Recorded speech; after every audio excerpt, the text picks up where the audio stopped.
Welcome to another episode of Top Lines and Tales, where again we're looking at characters in livestock. And as always, we are very grateful to our sponsors, Harbro, for their kind support. And Harbro, of course, are suppliers and manufacturers of high-quality nutrition and nutritional advice.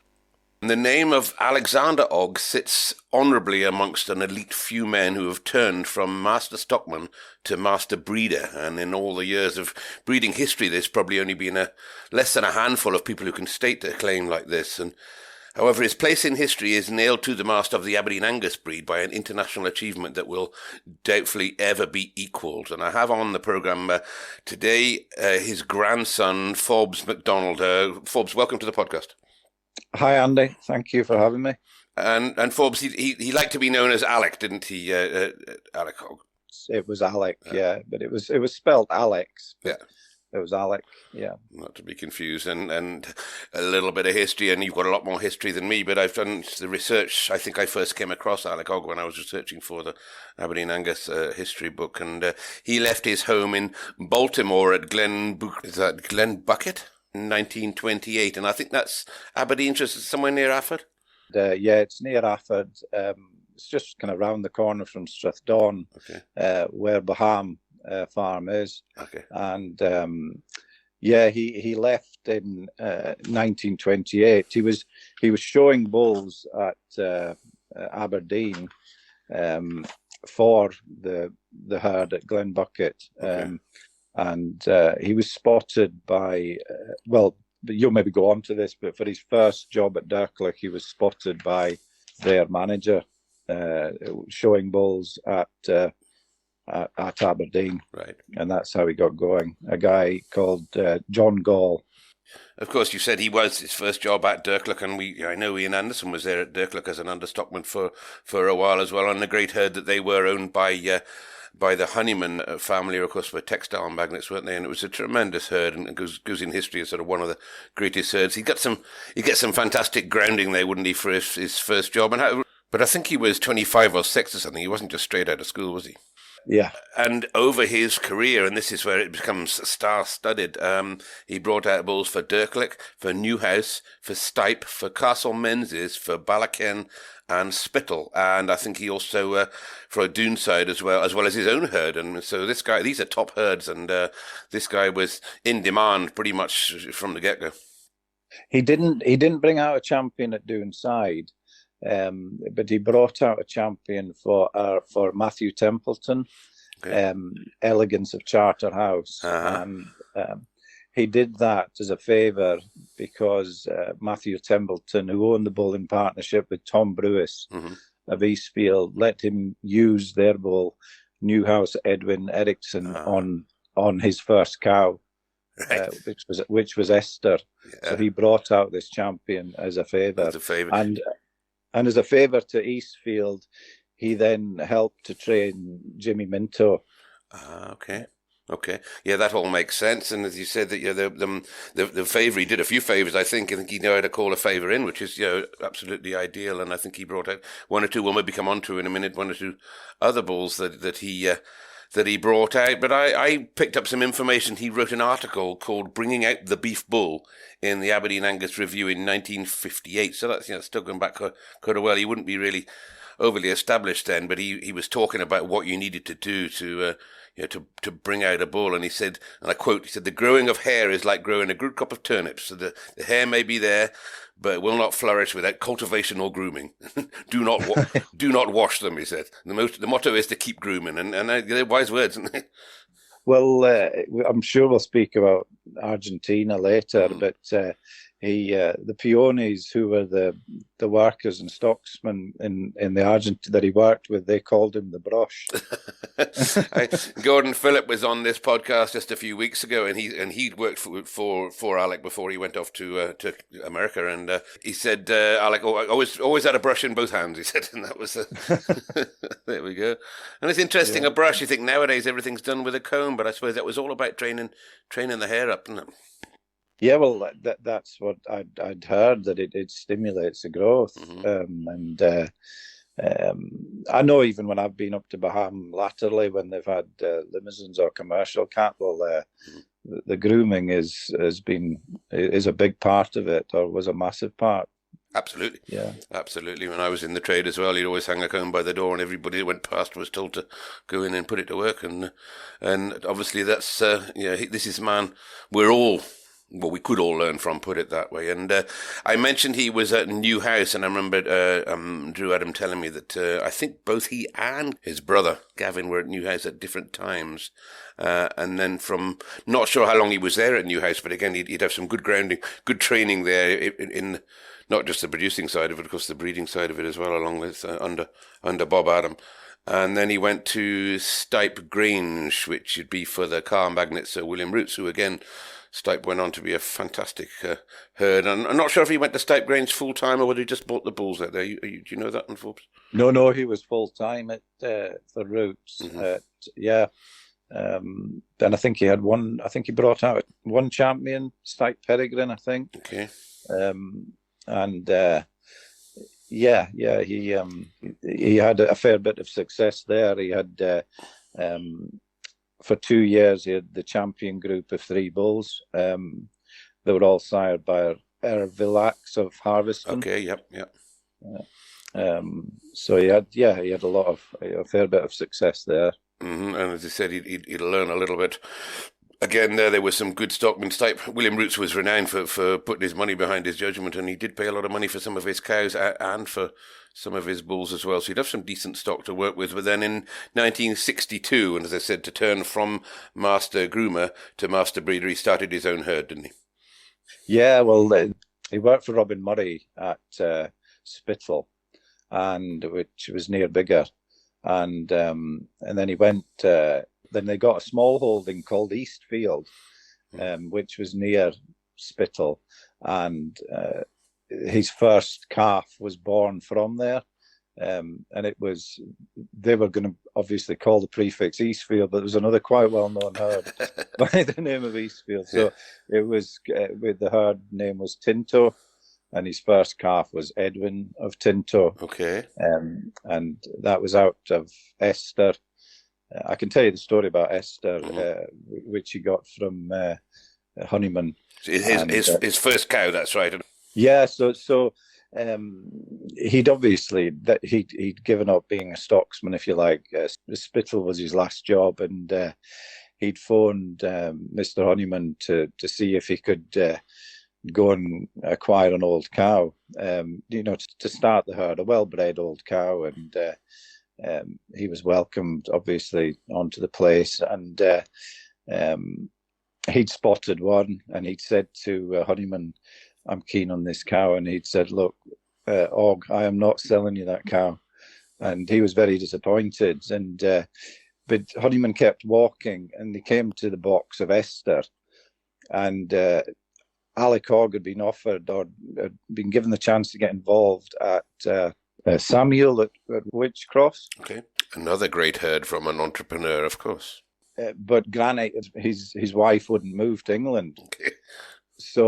But he tried to buy Esther for Samuel, and he'd offered 9,000 guineas. And anyway, they came to the box, and Honeyman had said to Alec, he said, "I'm going to sell you Esther." Mm-hmm. And Alec had said, "Well, I can't afford that." Not 9,000. Aye. And he says, "Well, what can you afford?" And well, he said nothing, because, and he said, "Can you afford 200 guineas?"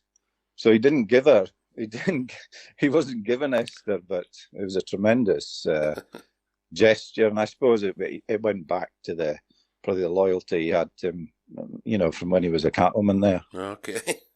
And she went on. Esther went on, of course, to be the stuff of legend, didn't she? I mean, she bred Edmund of Tinto. There's one at 6,000, Emperor. Yes. And that was bought by Dirklich. Yeah, that's right. And he bred a bull at 15,000 for Dirklich. So they bought their own breeding back. What was he by, Forbes? Do you know? I would guess he would be by Newhouse Edwin Ericsson, but I'm guessing he'd be either by that bull or Padora's Prince of Hungerford, which was Baham's first stock bull, which they shared with Candy Craig. Okay. And there was, there's a little bit of sharing with Candy Craig. And again, didn't he bring out bulls for Candy Craig, I'd be right in thinking. Didn't he bring out the £33,000 bull? I seem to remember his name. No. That was a guy Gall that was there. Okay. That brought out that bull, but they obviously were very close in distance to Candy Craig, so they worked closely together. They had a 1/3 share of Padora's Prince of Hungerford, and so Candy Craig had obviously the largest share. Okay. Well, yes, for one cow, that's still a lot of bull for one cow. That's what I think.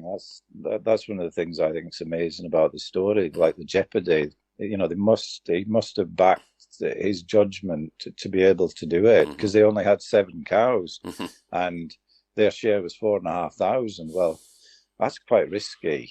You really need to know what you're doing. Yeah. And that's one of the things I found fascinating about it.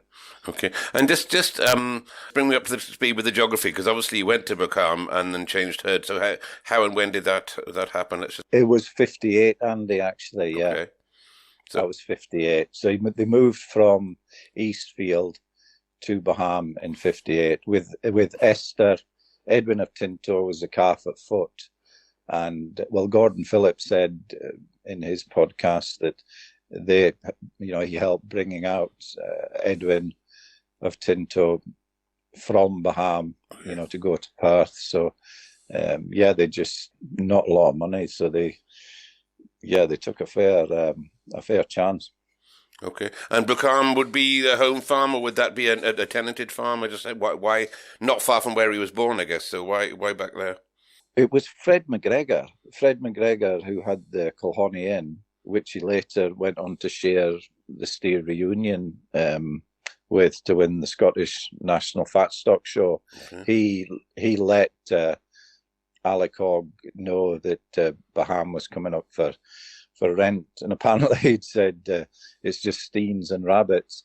So he wasn't that interested at the start, but no, so they took the tenancy there from Wallace of Candy Craig. It was a pig farm. Okay, they were the landowners. Oh, I see. Okay, Wallace of Candy Craig had thousands of acres up there. They've still got Candy Craig and various other bits of land up there. Yeah. Okay, and let's just go through this. The E family, of course, and I assume he may have brought other females in, but the E family are the one that stands out. And you mentioned Emperor, and then we have a bull Ernest that went to Haymount and bred extremely well for them, I think, and then another one Endowment that went to Idvis. So, I mean, these things were wanted by everybody, weren't they?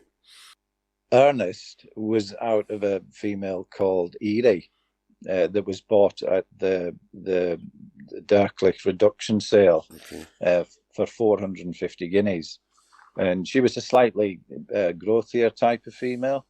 So she bred Ernest. She also bred Easel, who was a champion they had in '69.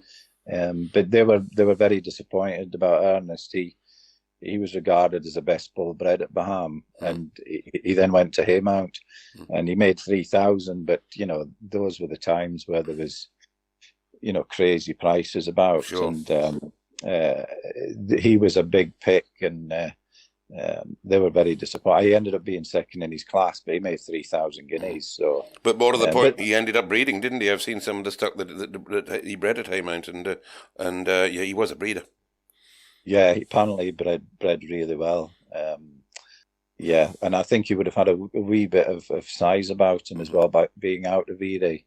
That wee bit bigger, and again, this E family from Derklich would all originally all go back to the same E's, I guess, and then other Buchan animals, we've got Escort, Eturian, Easel, Evorum, Evolver, Euromar, and they were all those bulls I've just mentioned. I think there's 6 or 7 of them were all in the championships in Perth, weren't they? All the E's pretty much. That's some record.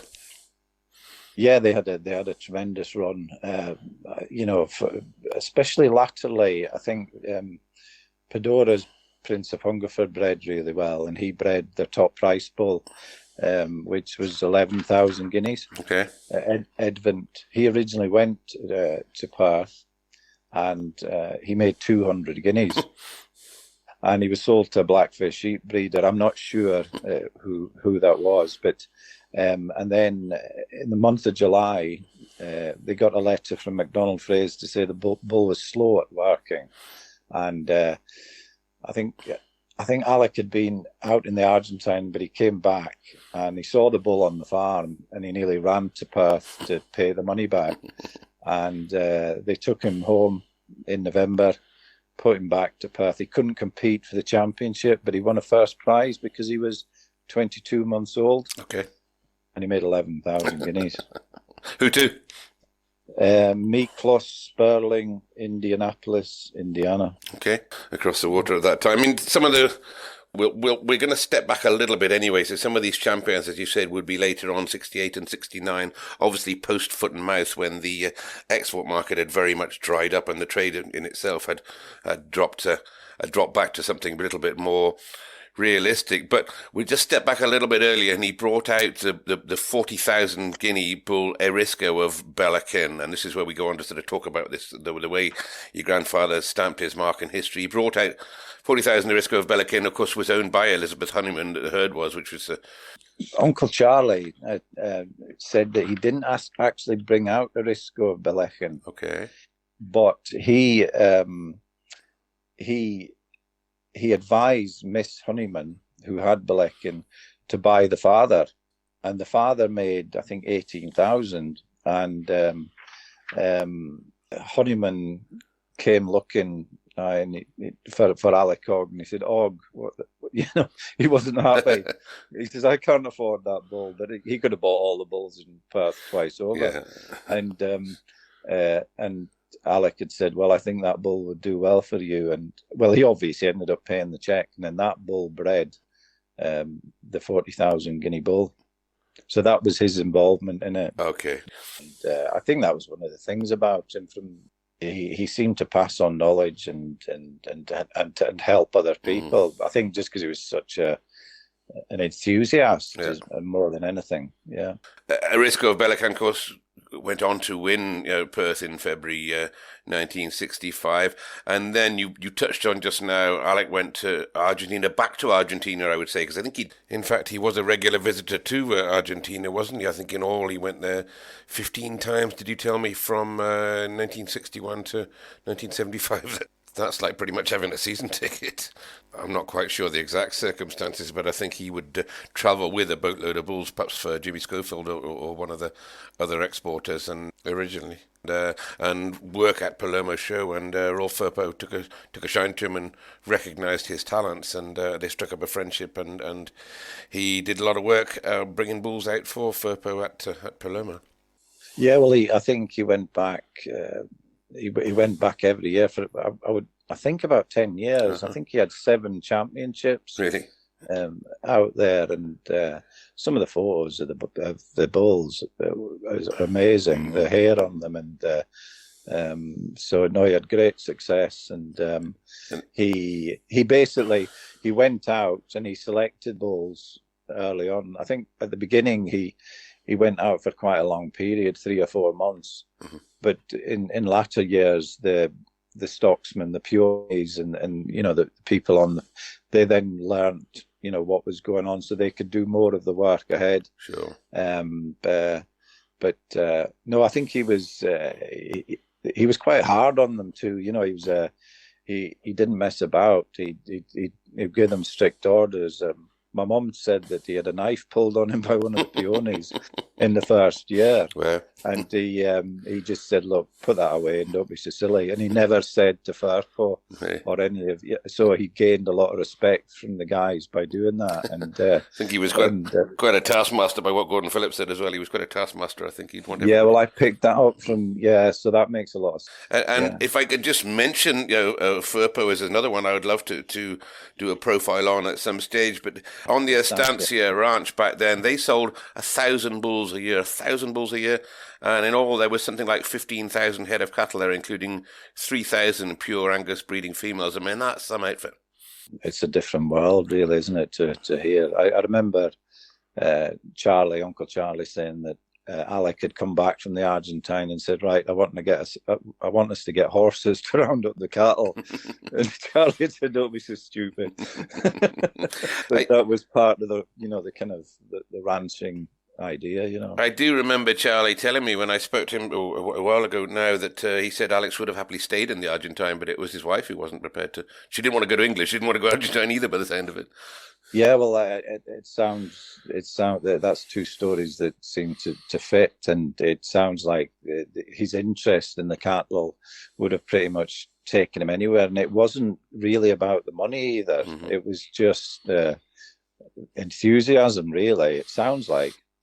Mm-hmm. And another man I'd like to speak to at some stage is Norman Catto, and I think he was pally with Norman Catto, and Norman went to Argentine with him, and of course he's still there, and he's very much involved in the Angus breed over there. Well, my mum and dad went out to Palermo with Edwin Galanders, had a tour, mm-hmm. and Gordon Phillip, I think, actually ran the tour, and Norman Catto was judging Palermo, and he mentioned Alec Ogg in his on the microphone. So he was another person that he obviously encouraged and helped get into the business. Yeah, and so a man still is involved in it, and I know he's been back over Scotland judging a few times since, and hopefully somebody will get to talk to one of the days. And so we move on now. We've got Perth with a champion under your belt. He then went to Palermo that same year and had the champion bull at Palermo. And then he got home, I guess, and got a phone call from Lester Leachman inviting him to Montana to help prepare the team of bulls for the Chicago International in the same year. Well, you tell the story on that one. I know that the bull was called Anconian Peerless, and he went to the USA for 1 year. I think he enjoyed the Argentina experience more, is what I've heard. But no, he when he was in America, Pedoras, which was their stock bull at the time, he was offered 40,000 for Pedoras in the Argentine, and he was offered 100,000 in America by a guy called Paul Benshaw. Okay. When he was bringing out in Anconian Peerless, and when he got back, he'd found out that the Wallaces had sold the bull for 18,000. Okay, because he'd only got a share in him. Aye, so that was quite a story. But in that time frame, I suppose what I'm getting to, Anconian Peerless did go on and become supreme champion at the international. Didn't he? Yeah, absolutely. Yeah, he brought out the champion in the 1 year that he was there. Yeah. So as I alluded to begin with, a feat that will never be equal to somebody bringing out the champion at the three biggest Angus bull sales in the world at Perth and Palermo and Chicago, all within 1 year, and that one will never be equal, I don't think. Well, it's incredible achievement, and I think absolutely, Andy. Yeah. I think I'm right in thinking as well. He was in the US as well. Maybe not that time, at another time. He got to work with Erisco of Billiken, who'd been bought by Blackwatch Farms out there, and I think he got a chance to bring him out in Chicago again. But I couldn't tell you exactly the year on that. I'm not sure, Andy, about that. No. So of course he had a brother, Gavin Ogg, who was at Harveston. Gavin would be older, would he? The oldest was Charles. And he died. He was kicked by a horse, and he died when he was 24. Oh dear. Penicillin would have saved him, apparently. Mm-hmm. Alec was the oldest, and the next oldest was Gavin. Okay. Youngest was Janie Ogg, and but yeah, Alec was the oldest, and Gavin was the next oldest. I would say Gavin was at Harveston, another herd that we've profiled on this podcast, and another stuff of legends. And again, he would learn a lot there, wouldn't he? And I think he went to Newhouse, and I'm not sure whether Alec maybe went to Newhouse before him or after him. But then Gavin also had his own herd, didn't he? Yeah, Gavin was at the Carrick in Kirriemuir, mm-hmm. and. But Alec was at Newhouse when the herd was established. He was working there when the herd was established. Okay. But they both brought out 5 champions at Perth. Right. They both. Yeah. Those are the numbers I was going to come on to say how many champions had Alec had in his hands through Perth. So we're saying they both brought out 5. Okay, that's a bit of brotherly rivalry there. Then nice to do. Went both ways. And he judged the Highland, I think, in 1967. I guess he'd judge a lot of places. Did he ever judge in the Argentine? I'm not sure. I know that he judged Smithfield, and he picked a Charlie as champion. Yeah. And Buchan Herd dispersed in 1984. And by then, by the looks of things, there was quite a lot of Canadian blood. I think he got involved in some of the cows that came from Canada to Tangiers. So he saw the change in the breed and was looking forward. Their first import was a bull called Blackman, GVID, and he was in his pedigree was Canadian Colossus, and he was shared with Raoul Firpo. All right. And he was quite an extreme bull, apparently. He was shared with Raoul Firpo. Okay, so that'd be semen rights across the water. Yeah. Yeah, I don't know if they actually ever got any back, because he was worked quite hard, and but he was a completely different type. I don't think Alec really took to that big a change. No. So that was Blackman, and then and it came from a man called Gothel Reich in Greenvale, Alberta, which is the Reich herd now, I think, of Angus, or maybe they're maybe the more up to date version. Mm-hmm. And then they brought in a bull.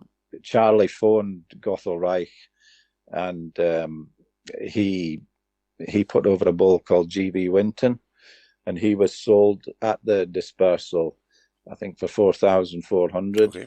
And then he was the champion at the Royal Show for, was a farmer in Orkney bought him and then took him all the way to the Royal Show, and he was champion. Oh, yes, I know that story. That was Ronald Sinclair and Stuart Wood, I think. I've got a photograph of him somewhere. But he was less, he wasn't quite as extreme as Blackman, but he bred okay, I think. Okay. And I'm right in thinking Charlie worked with Angus as well?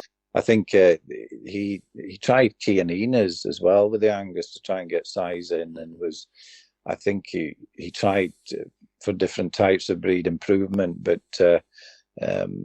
by that time the Angus weren't really doing much, and I think it was a correct decision to disperse the herd, and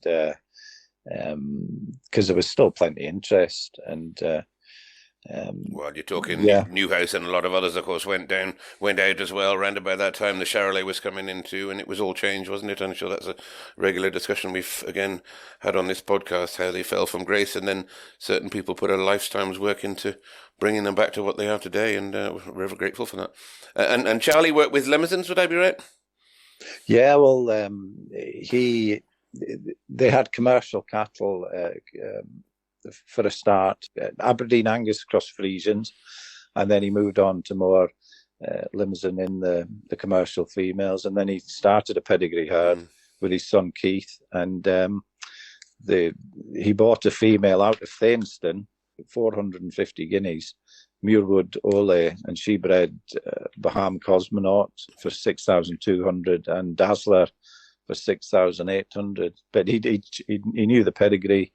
And they had good success at Thainston, and the bulls were brought out in sensible condition, and they concentrate now more on commercial cattle. Okay.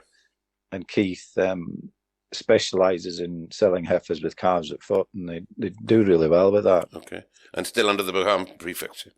Yeah, there's still a Baham farm. Yeah, and evidently, of course, they owe their skills to your grandfather, who was an incredible man that they must have been proud of.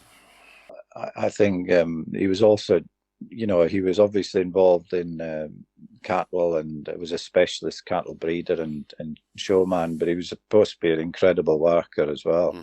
Mm-hmm. So he was an all-rounder as much as anything. Yeah. An incredible story of an incredible man, really, and there'll still be some older generation listening to this podcast that will remember the name of Alec Ogg, and I did a series a while ago called Legendary Cattlemen, and I think I probably should have included him in that one, but certainly Alec Ogg, for those who knew him, would have been a great character in Livestock, and it's lovely to hear that story. Yeah, Forbes. Well, thanks, Andy. Thanks for having me, and I hope it inspires other people. I think it was an incredible achievement what he achieved, and and with Charlie Blatt as well. Mm-hmm. And there are some youngsters around there now that have started life as stockmen and doing very well on their own as well. And I'm sure there are people out there looking to emulate that story. But as I said, to jump the fence like that and become a master breeder is no easy thing to do. And we wish everyone well. Thanks, Andy. Okay. Thanks. All right. Cheers, Forbes. Thanks very much. See you now. Thank you for listening to this week's Top Lines and Tales, and I hope you enjoyed that story of a dedicated and professional and passionate man in amongst the livestock. And don't forget, as always, we are sponsored by Harbro, who are manufacturers and suppliers of high-quality nutrition and nutritional advice. And during these times of spiralling input cost and uncertainty in the market there, why not give your local Harbro representative a call, or check out Harbro on harbro.co.uk to see how they can help you in this current climate. And of course you can find them on Facebook. And while on the subject of Facebook, you'll find Top Lines and Tales Facebook page, and this week we have some excellent photographs that Forbes has supplied me with of pictures of those great days of Alec Ogg down there in Palermo and various other places. So don't forget to tune into our Facebook page.